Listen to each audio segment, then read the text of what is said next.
Homemade মিষ্টি এমন একটা মিষ্টি যেটা দোকানের চাইতে হাজার, হাজার গুণে টেস্টটা ভালো হয়।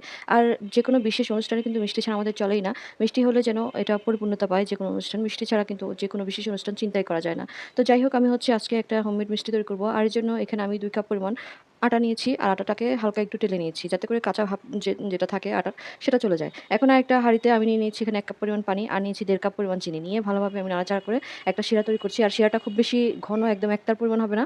আবার খুব বেশি পাতলাও হবে না। অনেকটা হাতের ২ আঙ্গুলের মধ্যে চাপ দিলে যেরকম একটু আঠালো, আঠালো ভাব হয় সেরকম একটা শিরা হবে। আর মিষ্টি তৈরির ক্ষেত্রে কিন্তু শিরাটাই হচ্ছে সবচেয়ে মেইন।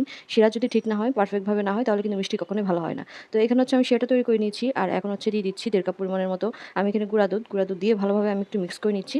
যাতে করে কোনো দলা পাকি না থাকে দুধের। দুধের দলা পাকি থাকলে কিন্তু মিষ্টিটা মোটেই ভালো হবে না। একদম সিল্কি টাইপের একটা শিরা তৈরি করে ফেলেছি দুধের। এরপর হচ্ছে যে আটাগুলো আমি ভেজে রেখেছিলাম সেগুলো এখানে দিয়ে দিচ্ছি। দিয়ে এখন হচ্ছে ভালোভাবে নাড়াচাড়া করে এই দুধের সাথে আমি ভালোভাবে মিক্স করে নিচ্ছি। এটাকেও ভালোভাবে মিক্স করতে হবে যাতে করে কোনো দলা পাকিয়ে না থাকে। এটা দেওয়ার পর মনে হবে যেন এটা অনেকটা ড্রাই হয়ে গেছে। এই খামিটা হবে না। কিন্তু আসলে সেরকম না। এটা মাখতে, মাখতে দেখা যায় যে একটা সময় মেশাতে, মেশাতে এটা পারফেক্ট ডো হিসেবে চলে আসে। আর এখন হচ্ছে দিয়ে দিচ্ছি ২ চামচের মতো এখানে আমি ঘি। এখানে ঘিটা ইউজ করতে হবে কিংবা বাটার ইউজ করতে হবে। তবে তেল ইউজ করা যাবে না। সয়াবিন তেল বা অন্য কোনো যেকোনো তেল এখানে কোনোভাবেই ইউজ করা যাবে না। এখানে ঘি বা বাটার যেকোনো একটাই এখানে ইউজ করতে হবে। তো আমি হচ্ছে সবসময় ঘি ইউজ করি। এই কারণে হচ্ছে আমি ২ চামচ আরকি ঘি দিয়ে দিচ্ছি।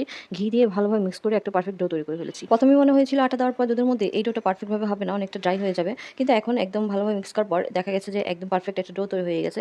এজন্য শুরুতে কিন্তু ভয় পাওয়ার কোনো কারণ নাই। আর এই কাজটা কিন্তু সম্পূর্ণ চুলা বন্ধ থাকা অবস্থায় আমি করেছি। মানে যখন এই চিনির শিরাটা হয়ে গেছে তখন কিন্তু আমি চুলাটা বন্ধ করে দিয়েছিলাম। আর গরম চুলার উপরেই আমি হচ্ছে পুরা কাজটা করেছি।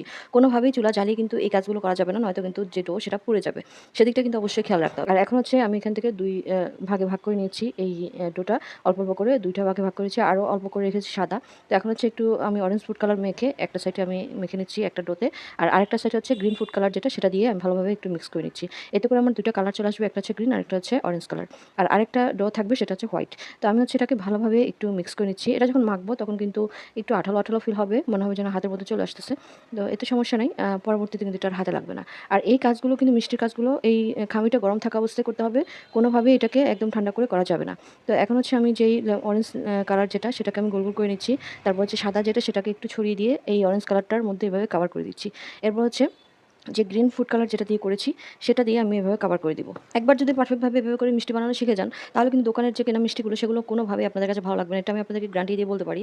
আর দোকানের চাইতে এভাবে করে মিষ্টি বানিয়ে খেলে এটা অসাধারণ একটা টেস্ট হয়। যেটা একবার আপনার বানিয়ে যদি খান তাহলে বুঝতে পারবেন। খুবই টেস্ট হয়। আর দোকানের কেনার চাইতে এভাবে করে বাসায় বানিয়ে খেলে সেটা কিন্তু বেশি পরিমাণে হেলদি হয়। দোকানের তো নোংরা পরিবেশনে তৈরি করে সেটা আমরা সবাই জানি। তো এইভাবে করে বাসায় কিন্তু আপনারা স্বাস্থ্যকরভাবেই মিষ্টি বানিয়ে খেতে পারেন। যারা আমার মতো মিষ্টি পাগল আছেন তারা কিন্তু এইভাবে করে মিষ্টি বানিয়ে খেতে পারেন। আমি কিন্তু বাসায় এখন বেশিরভাগ মিষ্টি তৈরি করি।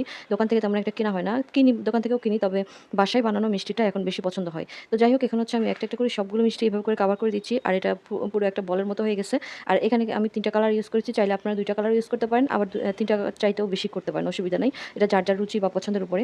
তো আমি হচ্ছে এভাবে করে সবগুলো বলই বানিয়ে নিয়েছি। কারণ আমার ৪ টা বল হয়েছে। এখন হচ্ছে এগুলোকে আমি ডিপ ফ্রিজে রেখে দেব ২ ঘন্টার জন্য। ২ ঘন্টা পরে এটা একদম পারফেক্ট ভাবে সেট হয়ে যাবে। তারপর হচ্ছে এটাকে আমি ছুরি দিয়ে ২ ভাগে ভাগ করে কেটে নিব। আর একদম পারফেক্ট একটা মিষ্টি তৈরি হয়ে যাবে। দেখুন এটা কিন্তু দেখতে অসাধারণ হয়েছে।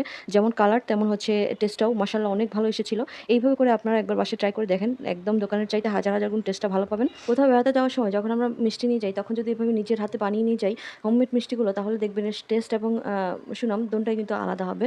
অনেক, অনেক ভালো আসবে আপনাদের এই মিষ্টি রিভিউ যদি এভাবে তৈরি করেন। অনেক টেস্টি হয় এভাবে মিষ্টি তৈরি করলে। আপনারা একবার বাসায় ট্রাই করে দেখুন। এভাবে করে খুব সহজেই নিজের হাতে একদম পারফেক্ট একটা মিষ্টি তৈরি করতে পারবেন। অনেক দামি মিষ্টি এগুলো।